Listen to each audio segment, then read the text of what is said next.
Kaş o günler bir de geri döneydi, Eldar mahalında mehman olaydı.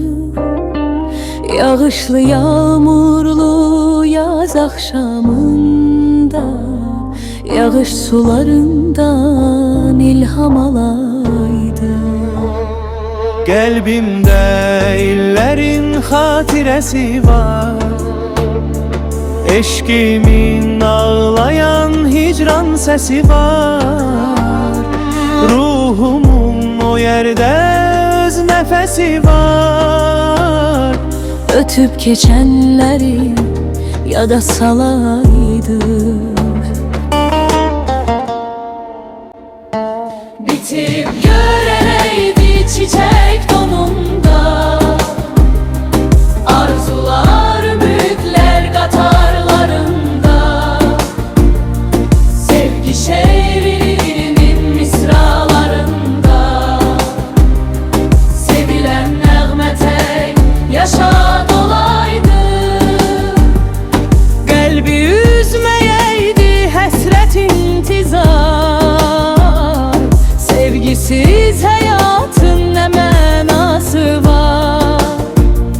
Sevgi aleminin öz dünyası var. Hayat yollarında birge kalaydı. Ruslanın her zaman gözü sendedir.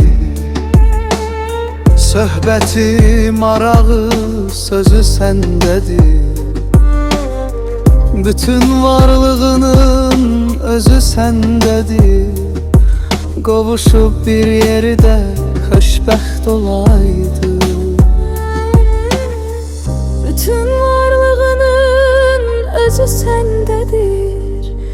Qovuşub bir yerdə xoşbəxt olaydı. Bitip göreydi çiçek donunda, arzular ümitler katarlarında. Sevgi şeirinin misralarında, sevilen nəğmə tek yaşa dolaydı. Kalbi üzmeyeydi hasret intizar, Sevgisiz hayatın ne manası var? Sevgi aleminin öz dünyası var. Hayat yollarında birge kalaydı. Ruslanın her zaman gözü sendedir. Söhbəti, marağı, sözü sendedir. Bütün varlığının özü sendedir. Qovuşub bir yerdə xoşbəxt olaydı. Bütün varlığının özü sendedir.